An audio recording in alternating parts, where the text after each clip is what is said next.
नमस्कार, स्वागत है आपका राज्यसभा टीवी में। मैं हूं आपके साथ अमृता चौरसिया और संसदीय कार्यवाही से जुड़ी हुई तमाम अहम खबरों के साथ हाजिर हूं आज के अंक में हम बात करेंगे तमाम संसदीय खबरों की, साथ ही संयुक्त समितियों की बैठक की विस्तार से जानेंगे पूरे कामकाज का लेखा जोखा। आइए शुरुआत करते हैं संसद इस हफ्ते की।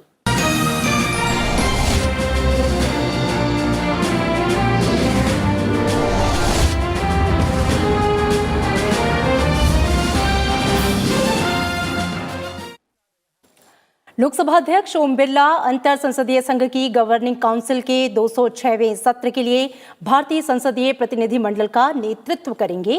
ये सत्र 1 से 4 नवंबर तक वर्चुअल तरीके से आयोजित किया जाएगा। कोविड-19 महामारी के कारण ये सत्र वर्चुअल तरीके से आयोजित किया जा रहा है। वर्चुअल सेशन में इलेक्ट्रॉनिक गुप्त मतदान के माध्यम से आईपीयू के नए अध्यक्ष का चुनाव होना है। आईपीयू के नए अध्यक्ष का कार्यकाल 2020 से 23 होगा। आईपीयू अध्यक्ष के चुनाव के लिए 4 उम्मीदवार मैदान में हैं।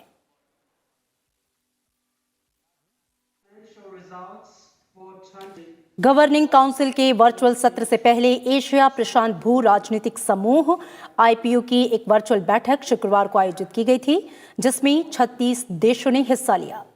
राज्यसभा सांसद स्वपन दास गुप्ता और महासचिव स्नेहलता श्रीवास्तव ने बैठक में शिरकत की।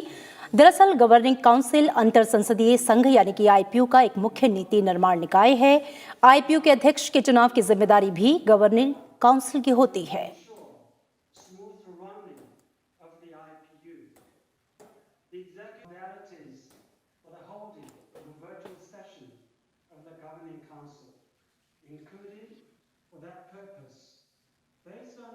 लोकसभा अध्यक्ष ओम बिरला ने मंगलवार को छठे ब्रिक्स संसदीय मंच की एक बैठक को संबोधित किया।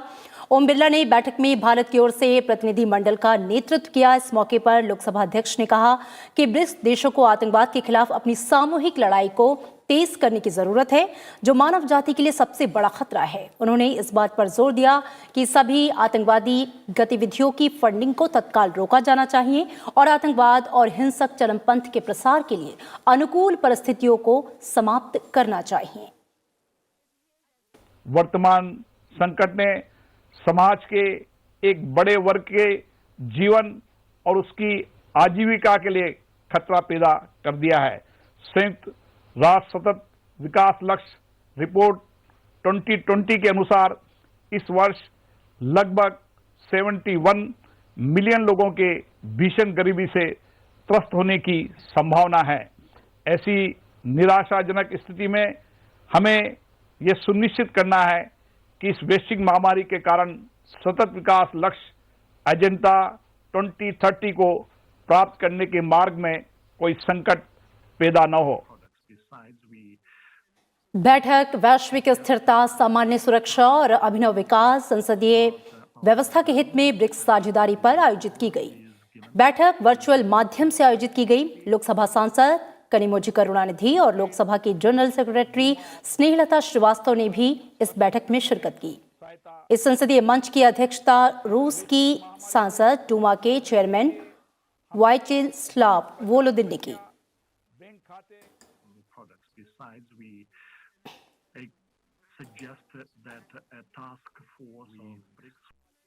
उत्तर प्रदेश की 10 सीटों और उत्तराखंड की 1 सीट पर होने वाले राज्यसभा के चुनाव के लिए नामांकन दाखिल करने का काम पूरा हो चुका है। उत्तर प्रदेश की 10 सीटों के लिए बीजेपी के 8 प्रत्याशियों ने अपना नामांकन पत्र दाखिल किया। इसके साथ ही 10 सीटों के लिए 11 उम्मीदवारों ने पर्चा दाखिल किया। केंद्रीय मंत्री हरदीप सिंह पुरी के साथ बीजेपी के राष्ट्रीय महासचिव अरुण सिंह, सांसद नीरज शेखर ब्रिजलाल, पूर्व मंत्री हरिद्वार दुबे, पूर्व विधायक सीमा द्विवेदी के साथ बीजेपी नेता गीता शाक्य ने नामांकन दाखिल किया। दरअसल उत्तर प्रदेश में 10 राज्यसभा सदस्यों का कार्यकाल 25 नवंबर को पूरा हो रहा है।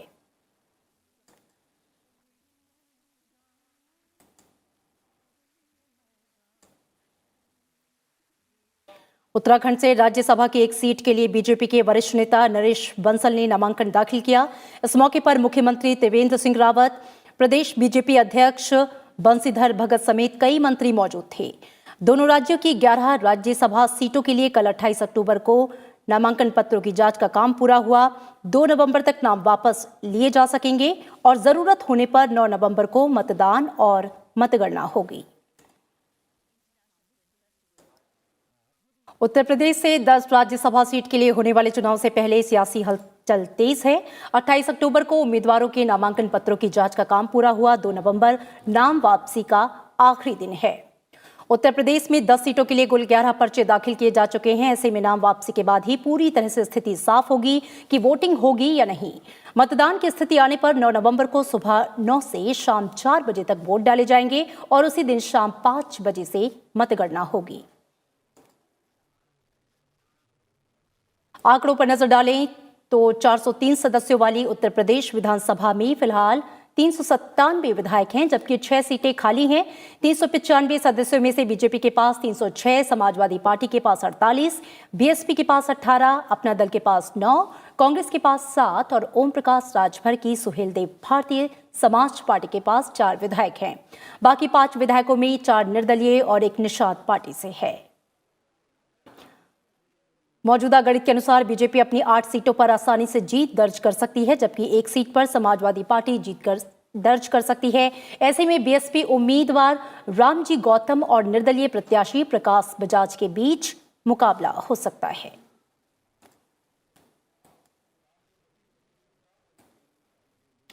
उत्तराखंड से राज्यसभा की 1 सीट के लिए चुनाव होना है और इस 1 सीट के लिए बीजेपी के वरिष्ठ नेता नरेश बंसल ने नामांकन दाखिल कर दिया है। उत्तराखंड से 1 राज्यसभा सीट के लिए बीजेपी उम्मीदवार नरेश बंसल को निर्विरोध चुना जाना लगभग तय है। प्रदेश में बीजेपी के सिवा किसी अन्य दल के किसी उम्मीदवार ने फिलहाल पर्चा दाखिल नहीं किया है। इस सीट पर कांग्रेस के राज बब्बर राज्यसभा सदस्य हैं। राज बब्बर का कार्यकाल 25 नवंबर को समाप्त हो रहा है।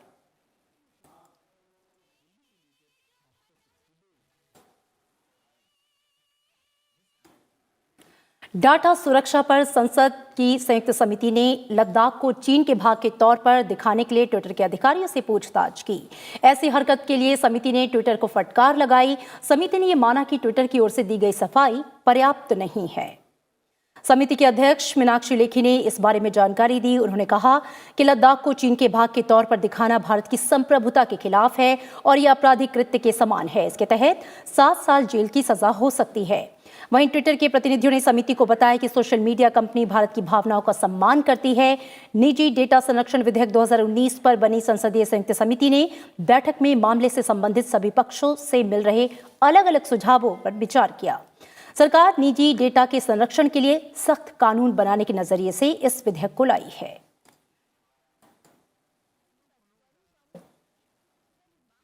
और संसद की कई अन्य अहम समितियों की भी इस हफ्ते बैठक हुई, जिनमें विभिन्न विषयों से जुड़े तथ्यों की पड़ताल की गई। संसद की परिवहन, पर्यटन और संस्कृति संबंधी स्थायी समिति की बैठक में जहाजरानी मंत्रालय के अधिकारियों ने पोर्ट में ड्रेजिंग और क्रूज टर्मिनल की वर्तमान स्थिति से संबंधित विभिन्न पहलुओं पर समिति को जानकारी दी। समिति 2020-21 के दौरान पड़ताल के लिए विभिन्न विषयों का चयन कर चुकी है। इसमें भारत के समुद्री क्षेत्र में इंफ्रास्ट्रक्चर को बढ़ावा देना और देश में पर्यटन स्थलों की क्षमता, कनेक्टिविटी भी शामिल है। समिति कोरोना की वजह से परिवहन क्षेत्र पर पड़े असर की पड़ताल कर रही है। इधर संसद की याचिका समिति ने पश्चिम बंगाल और झारखंड में कोयला खदानों की जर्जर हालत के बारे में चर्चा की। समिति के समक्ष कोयला मंत्रालय के प्रतिनिधियों ने मौखिक साक्ष्य रखे। समिति ने अगस्त 2020 के तीसरे हफ्ते से अलग अलग लोगों से मिले सुझावों की समीक्षा भी की। विदेश मामलों की संसदीय समिति ने इंडिया सॉफ्ट पावर और कल्चरल डिप्लोमेसी की संभावनाओं और सीमाओं पर विदेश मंत्रालय और संस्कृति मंत्रालय के प्रतिनिधियों के मौखिक साक्ष्य पर विचार किया। सॉफ्ट पावर टर्म का इस्तेमाल विदेश नीति के उद्देश्यों और प्राथमिकताओं में सुधार के लिए इस्तेमाल किया जाता है, जिससे देश की विदेश नीति को अधिक प्रभावी बनाया जा सके।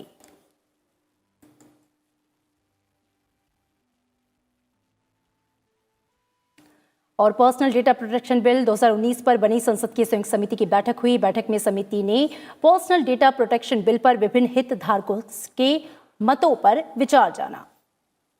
बैठक का मुख्य एजेंडा डेटा प्रोटेक्शन बिल पर पेटीएम और गूगल के प्रतिनिधियों की ओर से दिया गया मौखिक बयान रहा। पर्सनल डेटा प्रोटेक्शन बिल 2019 का उद्देश्य सरकार और निजी संस्थाओं द्वारा व्यक्तियों के डेटा के उपयोग को विनियमित करना है। विदेश मंत्रालय से जुड़ी संसदीय समिति ने बैठक में विदेश मंत्रालय, गृह मंत्रालय, वित्त, सूचना और प्रौद्योगिकी, कानून मंत्रालयों के प्रतिनिधियों ने हिस्सा लिया। समिति ने बैठक में विदेशी देशों के साथ प्रत्यर्पण संधियां, शरण देने के मुद्दे, अंतर्राष्ट्रीय साइबर सुरक्षा और वित्तीय अपराधों के मुद्दे पर भारत और अंतर्राष्ट्रीय कानून पर चर्चा की।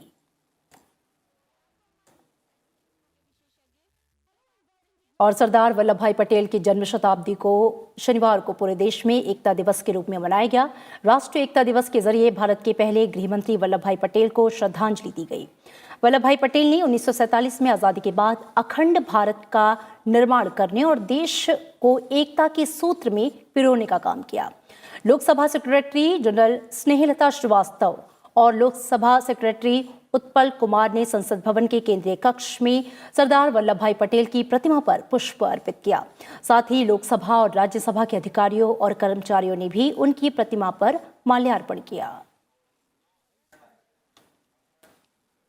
और इसी के साथ संसद इस हफ्ते में इतना ही। दीजिए इजाजत, नमस्कार।